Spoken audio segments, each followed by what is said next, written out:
Dekat belakang kita dah ambil gambar memang baru potong. Baru punya hari. Kan? Saya pun Lepas tu you punya free semua pun tengah beroperasi. Jadi syarikat you beroperasi, you tak boleh cakap tutup.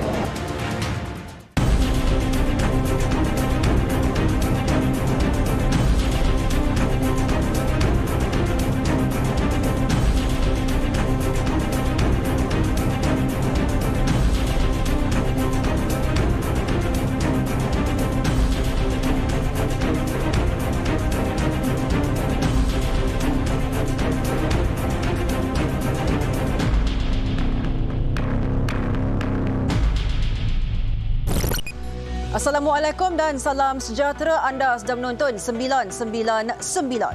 Siaran malam ini juga boleh ditonton secara HD di www.tonton.com.my. Sebuah kilang pemprosesan ayam hidup yang beroperasi tanpa lesen yang sah menimbulkan rasa kurang senang penduduk sekitar. Pencemaran air dan bau antara aduan yang diterima Majlis Perbandaran Selayang. Saksikan laporan serbuan jam 3 pagi itu yang turut disertai wartawan Adisha Khalid.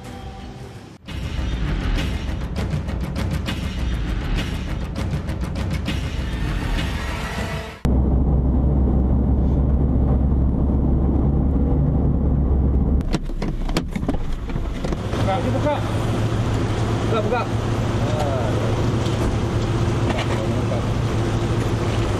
Hei. Ada buka, ada tutup.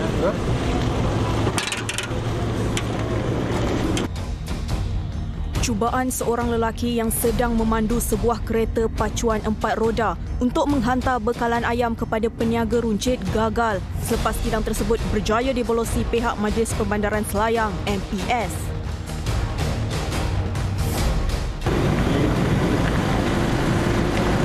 Memang setiap hari ambil kan? Setiap hari. Ini order dia orang. So dia orang akan hantar order oleh orang luar. Tak, dia memang supply untuk dia.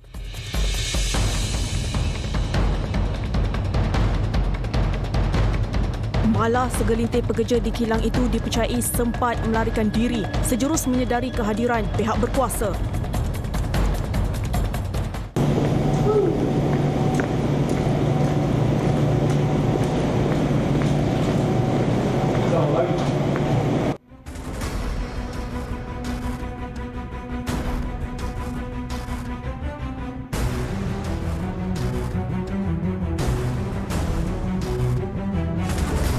Walau bagaimanapun, beberapa pekerja warga asing didapati masih berada di dalam kilang berkenaan disyaki melakukan kerja-kerja pembersihan selepas memproses ayam.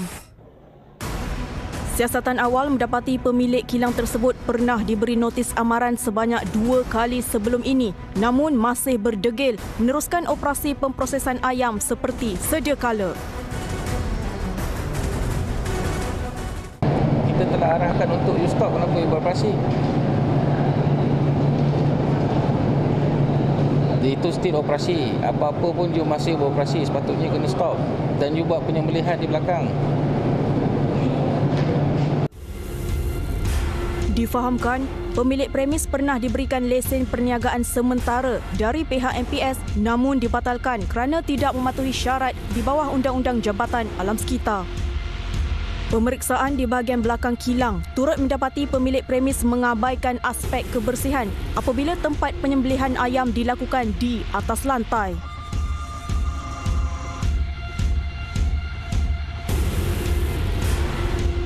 Pemeriksaan mendapati kaedah pemprosesan atau penyembelihan ayam yang dibuat boleh mencemarkan daging kerana penyembelihan telah dibuat di atas lantai dan berlumuran darah. Dan lebih parah lagi, pekerja warga asing yang diupah dipercayai tidak mempunyai suntikan typhoid. Tindakan tersebut jelas menyalahi peraturan di bawah Undang-Undang Kecil Establishment Makanan MPS 2007.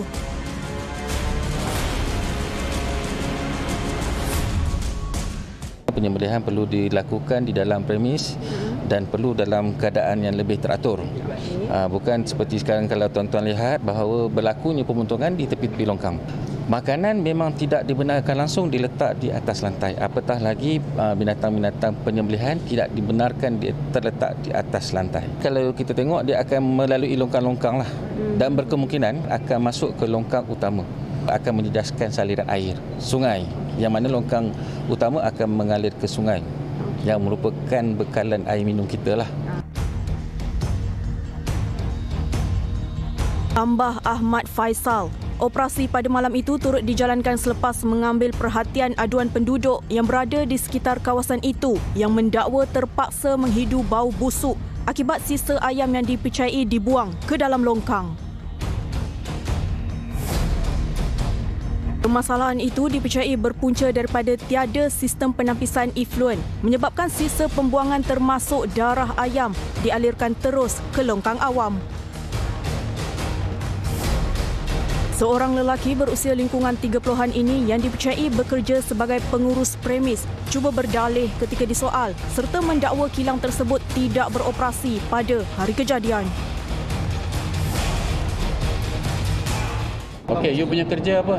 Saya kira ada hantar ayam kah, lagi ada budak-budak hantar rumah kah. Tapi ini orang semua tak pandai Melayu. Saya ada segi pandai, kalau ada masalah dia orang boleh ajar sama Jadi dia. malam sini siapa yang incas, siapa yang Ada jaga? Melayu orang nama Muhtara. Mana dia? Muhtara. Dia hari ini cuti, semua orang cuti. Saya pun cuti. Saya bawa ini budak-budak mau cuci kilang. Dia orang cuci mesin kah. Ada cuci kilang. You tengok belakang tak? Tengah sembelih ayam ya? Oh sudah tahu, saya pun tahu. kan? Itu saya bagi tahu bos. Semalam, bukan ini semalam, lagi semalam ada 6 ekor hidup kita potong. Pas tu hari ini ada di sana bakul dalam ada bakulnya. Dia fikir kita mau hari ini potong, kita bawa balik rumah. Kilang tutup juga. Kata Kalau kita sini nampak mati, dekat belakang kita ada ambil gambar, memang Ya. you baru potong. baru punya hari. Kan? Saya pun Lepas siap. tu you punya free semua pun tengah beroperasi. Ya, saya Jadi pun- syarikat you beroperasi, Saya you pun tak boleh cakap. cakap tutup. Saya pun cakap betul hari ini potong. Betul hari betul ini ada kan? baru 1 Ada jam. mengaku, memang Baru ada. 1 jam, baru 1 jam dia nak potong. Kenapa? Bagaimanapun, keadaan bilik sejuk beku yang masih beroperasi jelas menyangkal dakwaan pengurus terbabit yang cuba menegakkan benang yang basah. Pihak MPS turut mengeluarkan notis di bawah Seksyen 70/11 Akta Jalan, Parit dan Bangunan 1974 Akta 133 kerana melakukan pengubahsuaian premis tanpa kebenaran. Ekoran itu, kilang tersebut dikenakan kompaun mengikut Undang-Undang Kecil 3 Pelesenan Trade, Perniagaan dan Perindustrian MPS 2007 kerana beroperasi tanpa lesen sah dan diarahkan tutup serta-merta selama 14 hari. Sebuah kedai runcit menjual ayam sekitar Pasar Borong Selayang turut menjadi sasaran pihak MPS apabila dipercayai beroperasi tanpa lesen sah. Masalah dia yang betul-betul owner ni arwah. Jadi baru lagi, jadi kita kelang kabut. Kita pun tak tahu dengan dia punya urusan bank apa semua. Pening dia buatnya. Memang ada proses minta lesen tu atau memang tak ada lagi? Memang ada saya rasa.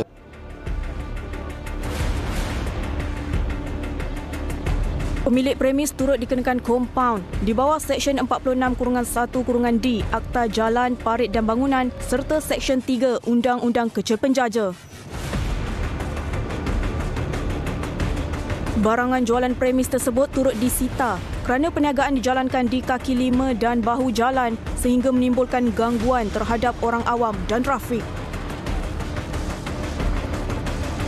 Hasil keseluruhan operasi, sebanyak 4 kompaun berjumlah RM12,500 dikeluarkan pihak MPS ke atas 2 buah premis yang diperiksa. Pihak jabatan akan menelitilah. Kita bahagian teknikal, jabatan-jabatan teknikal akan meneliti kesalahan-kesalahan yang kita dapati, dan untuk tindakan seterusnya pihak jabatan mungkin kita boleh membatalkan lesen perniagaan tersebut ataupun kita mengarahkan untuk mematuhi syarat-syarat lesen agar pemilik-pemilik premis ini mematuhi kehendak-kehendak majlis. Kita perlukan bantuan juga daripada agensi-agensi luar, contohnya pihak immigration. Warga asing di Majlis Permandan Selayang memang sukar dibendung sekiranya tiada kerjasama daripada pihak agensi-agensi yang luar kerana bidang kuasa pihak majlis agak terhad. Pihak MPS memandang serius isu ini dan tindakan tegas akan diambil kepada individu yang melanggar peraturan bagi membendung sikap tidak bertanggungjawab tersebut dari berleluasa.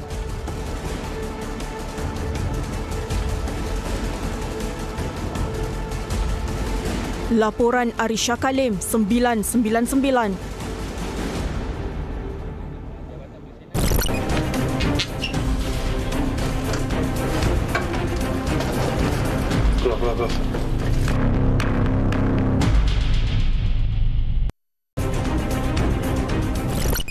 Sebuah premis hiburan didapati menawarkan khidmat gadis pelayan pelanggan warga asing bagi menarik pelanggan ke premis berkenaan. Itu antara kesalahan yang dikesan pihak Ibu Pejabat Polis IPD Petaling Jaya dalam operasi khas Bantras Jenayah ke atas 3 lokasi sasaran sekitar Petaling Jaya, Selangor baru-baru ini. Saksikan perinciannya bersama wartawan Ainul Abdul Rauf.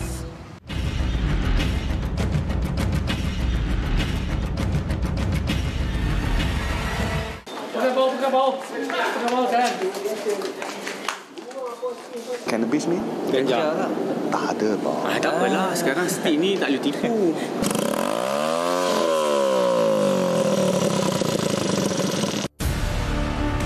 Sehingga Jun tahun ini, statistik indeks jenayah di Malaysia didapati menurun sebanyak 1.1% dengan penurunan hampir 300 kes berbanding tempoh yang sama pada tahun 2022.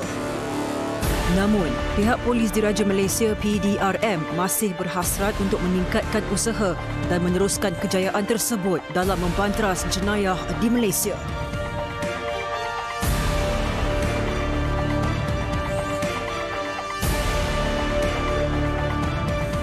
Susulan itu, satu operasi khas digerakkan pihak Ibu Pejabat Polis Daerah Petaling Jaya melibatkan seramai 8 pegawai dan 50 anggota bagi mencegah jenayah sekitar Petaling Jaya, Selangor.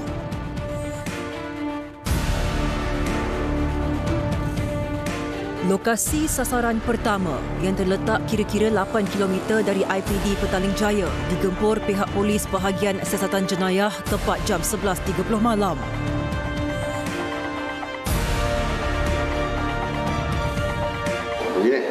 Ni rush kan terak. Ni kandas. Ini ada. Kurang? Saya bang. Thank you.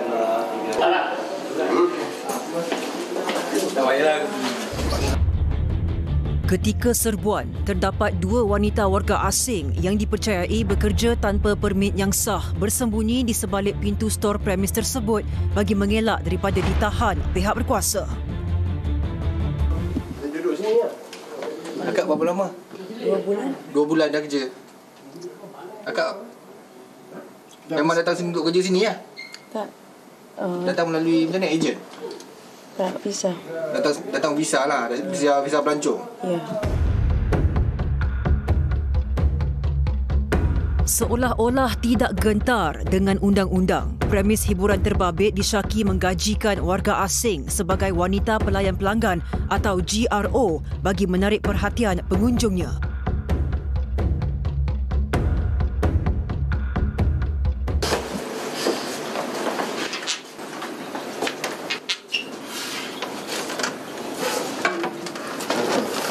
Keluar. Kenapa menyuruh? Takut. Kerja sini kerja apa? Girl. Berapa lama dah kerja girl? Baru. Baru berapa lama? 7 bulan. 7 bulan. Berapa gaji? Gaji ikut pada komisen lah. Kalau ada customer ada gaji. Selalu satu customer berapa? 100. 100. Pegang bau jalan. Pegang bau jalan.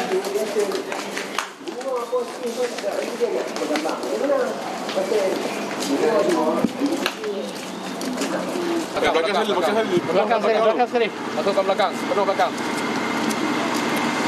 Belakang lagi satu. Belakang. Semua ke belakang dah.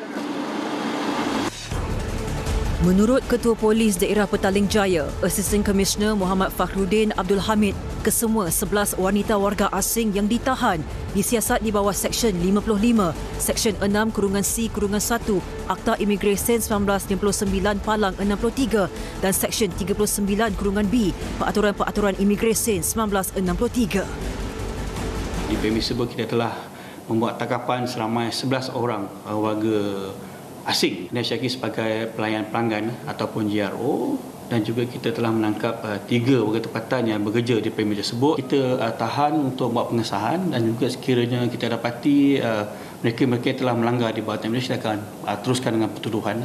Masuk sekali dengan pemilik pusat hiburan tersebut kerana melindungi pendatang tanpa izin ataupun mereka mengajikan pekerja tanpa permit atau visa.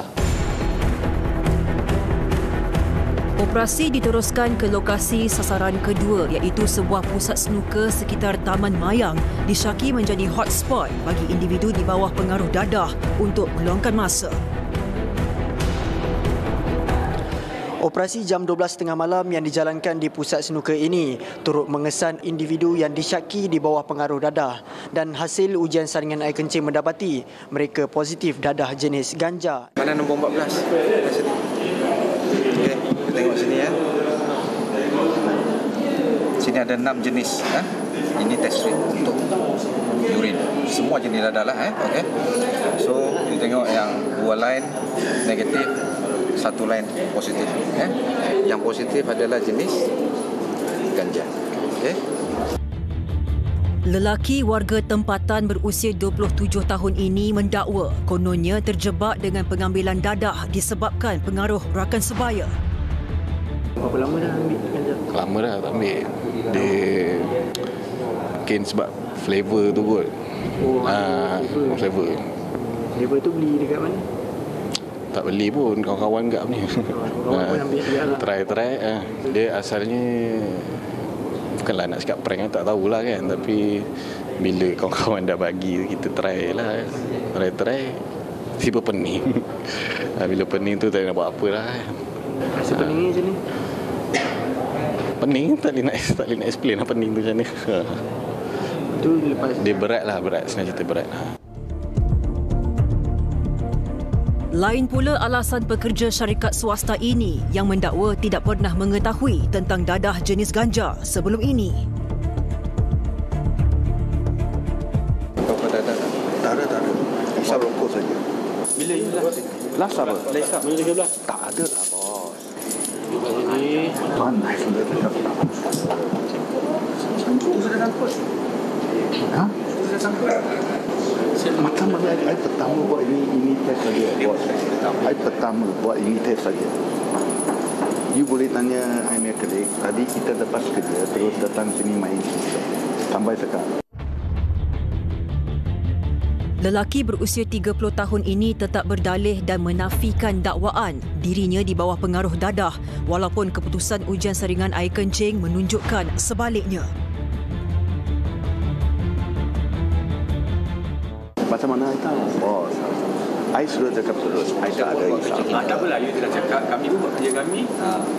Kita orang pun buat kerja kita. Level je lah. Ini orange punya dengan satu line lah orange. Okey, satu line. Okey. So satu line positif. Okey. You tanya orange tu apa? Orange tu ialah apa? Orange tu cannabis. Cannabis ni? Ganja lah. Tak ada bos. Tak apalah, sekarang stick ni tak boleh tipu. Kita telah menahan 3 lelaki dapati urin positif meds. Dia ditahan buat Seksyen 11-1-A Akta Dadah Berbahaya 1952. Saya menasihatkan supaya kita menjauhilah dari segi aktiviti menyebabkan penyalahgunaan dadah, dan juga kita juga menasihatkan supaya ibu bapa mengawal juga anak kita supaya mereka tidak terlibat dengan penyalahgunaan dadah. Sementara itu, operasi yang berlangsung hampir 4 jam terbabit turut mensasarkan penguatkuasaan undang-undang trafik melalui sekatan jalan raya di Lebuh Raya Damansara Puchong. Gadis berusia 22 tahun ini antara 18 penunggang motosikal yang ditahan dalam operasi tersebut. Lesen ada ke tak ada? Kita baru bayar untuk update motor baru nak ambil lesen. Bahaya adik, ni kalau jadi aksiden mati kata lesen tak ada, nak claim tak boleh, tak boleh. Bulan berapa nak ambil lesen? Diorang tengah update untuk apa? Lesen kereta ada? Ha? Lesen kereta? Kereta ada. Lepas tu diorang baru nak update untuk sekali dengan lesen motor. Saya dah bayar dah.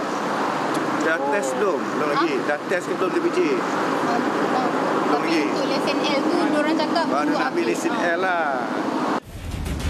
Manakala tindakan seorang lelaki tempatan yang dipercayai gagal mempamerkan lesen L pada motosikal turut mengundang padah. Lepas insiden kau boleh baik. Gimana ni? Kau semua baru baiki lah tu. Kau baiki tu. Gimana? Abu Said kau boleh baiki. L kau tak boleh tambal. Apa alasan? Saya tanya dulu. Benda yang besar tu, cik boleh ganti. L yang kecil ni, cik tak boleh ganti. Apa alasan? Beri satu jawapan. Ya, aku alasan cukup. Apa alasan? Benda yang mahal yang besar tu, cik boleh ganti. Selain itu, pelajar universiti swasta berusia 23 tahun ini juga didapati mengubah suai egzos motosikal milik ayahnya disyaki untuk kepuasan diri. Siapa yang tukar egzos? Awak tukar lah. Berapa tukar egzos? 1 lebih je. 1 lebih? Berapa lama dah tukar? Berapa lama dah tukar? Baru je. Kenapa tukar egzos? Sebab egzos lama dah ni dah. Dah kemik. Egzos lama kemik. Bukan sebab nak bunyi ni lah. Kita telah menyaman sebanyak 18 individu dan juga kita telah mensita sebanyak 5 buah motosikal di bawah Seksyen 64/1 APJ 1974. Kepada orang awam, terutamanya ibu bapa, kita nasihatkan supaya mereka sentiasa memerhati dan menyela anak-anak mereka ni, dan sekiranya mereka punya motosikal, pastikan anak kita ni tidak mengubah suai motosikal dan juga tidak terlibat dengan perlumbaan haram. Di mana kita sentiasa menjalankan operasi kekerapan di kawasan-kawasan hotspot dalam Petaling Jaya. Operasi tamat jam 3 pagi. Laporan Ainul Abdul Rauf 999. Di samping kita membuat lawatan ke beberapa tempat-tempat yang kita anggap sebagai sasaran penting, kita juga mendekati masyarakat.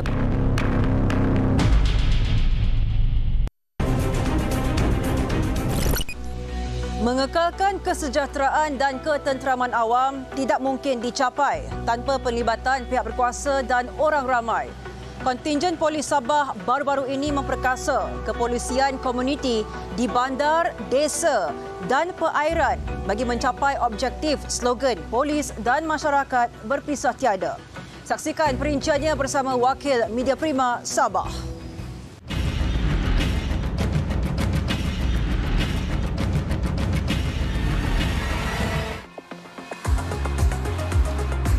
Mengekalkan ketenteraman awam tidak mungkin dicapai tanpa adanya penglibatan antara pihak berkuasa serta orang ramai. Oleh itu, Polis Kontingen Sabah melancarkan program polis bersama masyarakat atau kepolisan komuniti.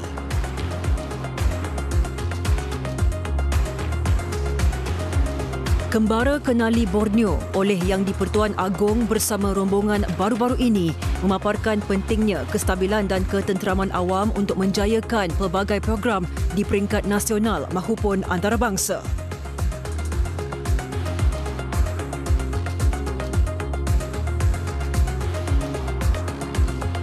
Pada 3 Ogos lalu, Pesuruhjaya Polis Sabah Datuk Jautih Dikun bersama warga PDRM Kontingen Sabah menemui orang ramai di Bandaraya Kota Kinabalu.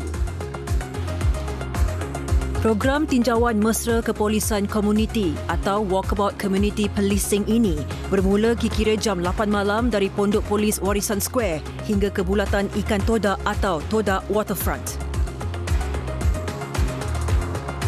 Mesej yang dibawa sepanjang program ini adalah mendekati masyarakat untuk sama-sama mencegah jenayah dan bekerjasama memastikan ketenteraman awam terpelihara. Baik, tujuan kita mengadakan community policing pada hari ini adalah yang pertama sekali ini, di samping kita membuat lawatan ke beberapa tempat-tempat yang kita anggap sebagai sasaran penting, kita juga mendekati masyarakat yang berada di sekitar Kota Kinabalu pada malam ini, yang mana kita mendekati mereka ini untuk memberikan keyakinan kepada masyarakat bahawa polis ini akan berusaha sentiasa bersama dengan masyarakat untuk memastikan keselamatan mereka. Program ini juga diharap dapat mewujudkan semangat kekitaan, kerjasama dan permuafakatan antara PDRM dengan masyarakat. Selain itu, ia juga bertujuan menjalin kerjasama dan kolaborasi yang profesional serta jalinan yang baik antara PDRM, jabatan dan agensi kerajaan serta swasta.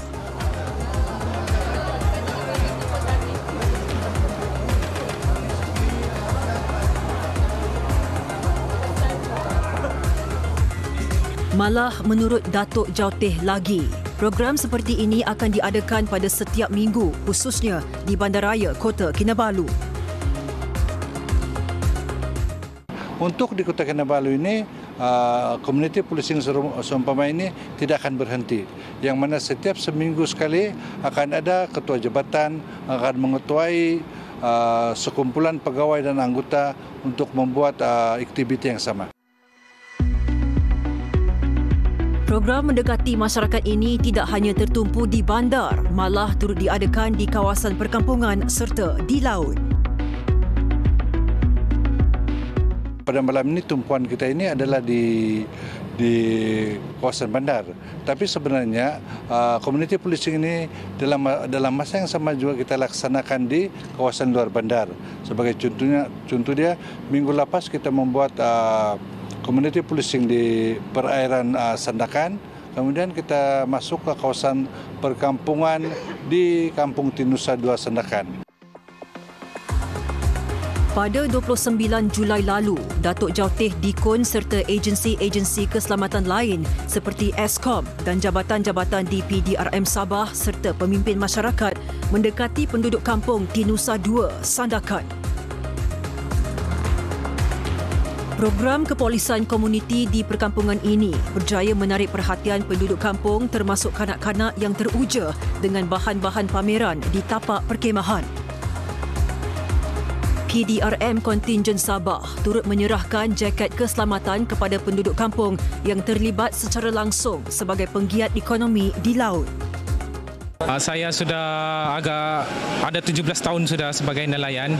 Bagi pihak kawan-kawan semua harap pakai baju life jacket lah sebagai sebuah keselamatan. Aku ucapkan terima kasih pada pihak yang berkenan yang telah membagi life jacket ini. PDRM telah menyumbangkan life jacket.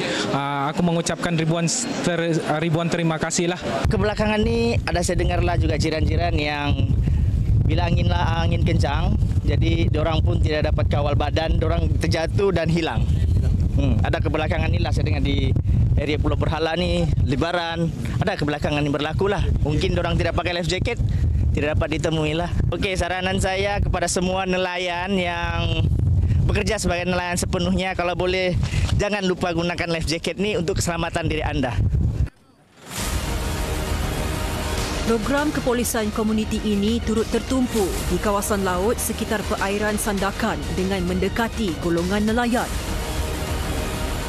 Kita mengharapkan aktiviti seumpama ini akan meningkatkan kesedaran, satu membantu pihak keselamatan untuk memberikan maklumat tentang aktiviti-aktiviti jenis rantas sempadan. Yang kedua memberikan kesedaran kepada masyarakat bahawa ancaman keselamatan itu juga berpunca daripada kelalaian masyarakat itu tidak menggunakan alat-alat keselamatan.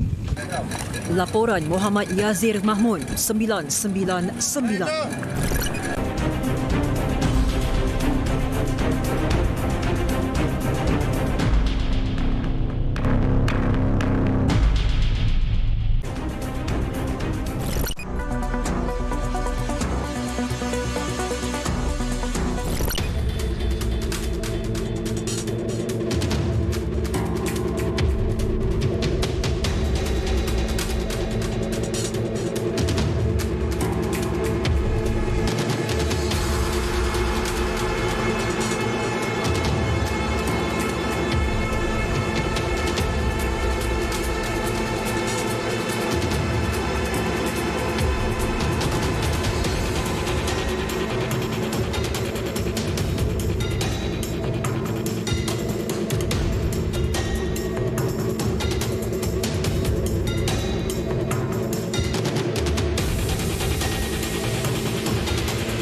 Seorang lelaki tergamak melemparkan bom petrol ke arah pondok pengawal sehingga menyebabkan seorang pengawal keselamatan melecur di bahagian muka dan tangan. Kejadian yang berlaku di sebuah gudang di sekitar Taman Perindustrian Air Hitam Klang itu mendapat perhatian warganet sehingga tular di media sosial mencecah lebih 5,000 jumlah tontonan. Pengawal keselamatan tu daripada segi kemanusiaan tu rasa tak patutlah benda tu berlaku. Kalau ada kes tak puas hati pun tak patut berlaku lah. Rasa macam keselamatan kat Malaysia ni tak terlampau selamat lah juga sebab ni melibatkan bahan letupan kan. Pihak syarikat lah perlu fikir juga tentang keselamatan diorang. Daripada segi mungkin kekuatan ni maksud dia anggota lah. Berapa ramai anggota yang diperlukan dan kita pun harap syarikat tak ada hanya fikirkan keuntungan dia sajalah. Perlu fikir kebajikan pekerja jugalah. Pengawal keselamatan ni seelok-eloknya dari kalau pandangan saya seeloknya mungkin bekas-bekas polis, bekas-bekas askar sendiri yang dah pencen kan. Kalau warga yang daripada luar bangsa lain ke apa kan yang jadi pengawal ni perlu ada satu latihan lah. Satu shift tu mungkin sekurang-kurangnya bertiga untuk lebih selamat. Perlu ada contoh lah, macam cota tu mungkin perlu ada. Tapi tengok sekarang, security sekarang ni dah tak ada cota-cota tu. Macam perlu diadakan balik lah. Siasatan awam mendapati mangsa yang berusia 25 tahun itu dipercayai sedang tidur di pos pengawal sebelum berjaya melarikan diri apabila diserang dengan api yang marak.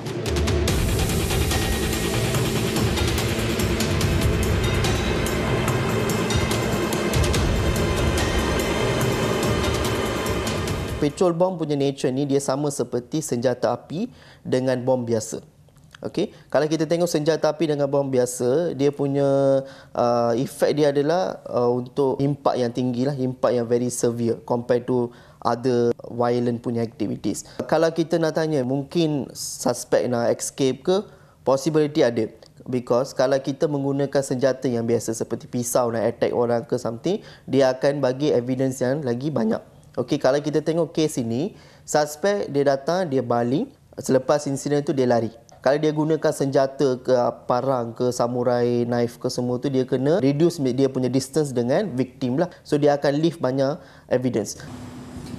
Susulan itu, suspek yang berusia 39 tahun berjaya ditahan pada 13 September yang lalu oleh cawangan anti maksiat perjudian dan kongsi gelap di 7, bahagian siasatan jenayah Ibu Pejak Polis Daerah Klang Selatan.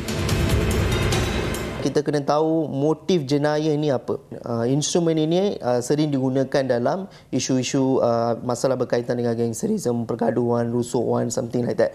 Okey, kalau kes ini pun, kes ini disiasat oleh cawangan D7 lah yang berkaitan dengan gangsterism dan so on kan. So mungkin suspek ini dia nak target individu. Pengawal punya tempat, dia mereka lari lah. Okey, kalau even suspek nak buat merompakan kecurian pun, dia ada secondary crime. Secondary crime means primary dia dah hancurkan pengawal punya tempat, kedua tu dia akan masuk dalam, dia akan ambil something. Kat sini dia tak buat macam tu pun. Dia attack pengawal, dia lari. So mungkin suspek ini dia nak targetkan individu tersebut lah, bukan premis tersebut.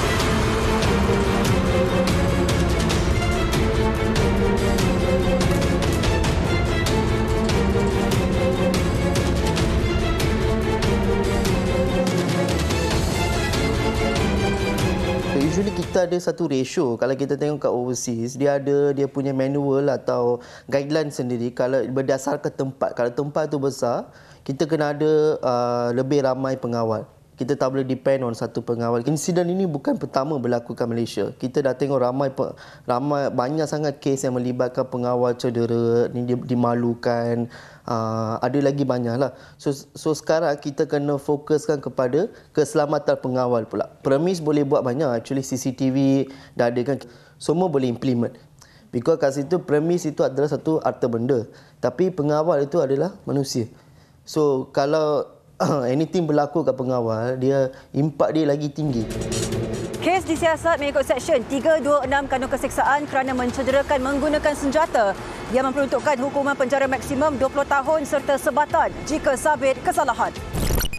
Seorang ibu tiri dan bapa kandung kepada seorang kanak-kanak lelaki berusia 6 tahun ditahan polis selepas dipercayai mendera kanak-kanak tersebut.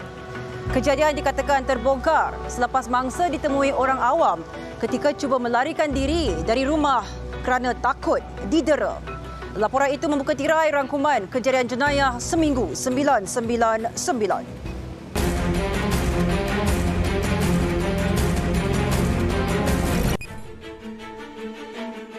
Siasatan awal polis mendapati mangsa dipercayai didera sejak Mac lalu sehingga terpaksa keluar melarikan diri pada minggu lalu.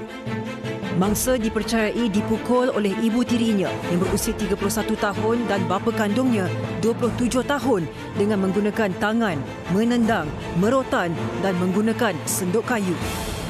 Pemeriksaan fizikal mangsa mendapati banyak kesan parut dan luka di seluruh badan. Mangsa dihantar ke Hospital Tuanku Ampuan Najihah bagi rawatan lanjut dan kini dijaga oleh nenek sebelah bapanya di Jempol Negeri Sembilan.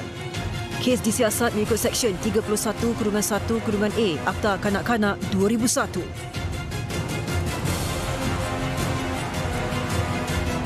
Jabatan Kastam Diraja Malaysia Sabah berjaya merampas rokok seludup bernilai lebih RM5 juta dalam serbuan di sebuah rumah teres di Luyang, Sabah. Sebanyak 5,933 juta batang rokok pelbagai jenama disimpan di dalam rumah yang berfungsi sebagai stor sebelum ianya diedarkan. Seorang lelaki tempatan berusia 29 tahun turut ditahan bagi membantu siasatan. Semua rokok yang dirampas bernilai RM1.186 juta, manakala anggaran nilai cukai dan duti berjumlah lebih RM4 juta. Kes disiasat mengikut Seksyen 135/1/D Akta Kastam 1967. 92 warga Myanmar telah ditahan pihak polis kontingen Negeri Sembilan dalam ops bersepadu ketika menyerbu pusat hiburan haram di 3 premis rumah kedai yang telah diubah suai di Taman Semarak Nilai Negeri Sembilan. Hasil maklumat orang ramai, pusat hiburan yang beroperasi sehingga jam 6 pagi ini turut menyediakan minuman keras dan aktiviti pelacuran. Pintu masuk premis juga dilengkapi dengan kamera litar tertutup dan memerlukan kata laluan untuk masuk. Seramai 39 warga Myanmar yang ditahan didapati melanggar pelbagai kesalahan imigresen dan diserahkan kepada Jabatan Imigresen untuk tindakan lanjut.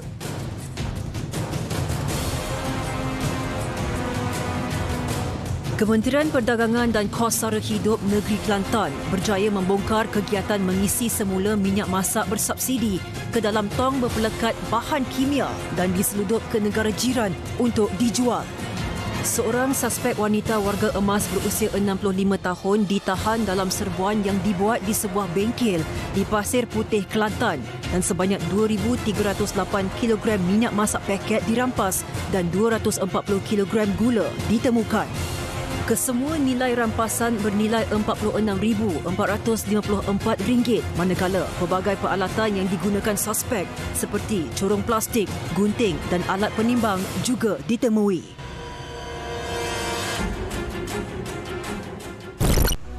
Semoga setiap kejadian jenayah yang berlaku memberikan iktibar dan pengajaran demi masa depan negara yang lebih baik. Terima kasih kerana bersama kami sehingga ke penghujung rancangan. Jangan lupa untuk catch up semula siaran 999 di aplikasi Tonton dengan memuat turun dan langgan sekarang. Kita jumpa lagi di minggu hadapan. Assalamualaikum dan selamat malam. Ingat, jenayah membawa padah.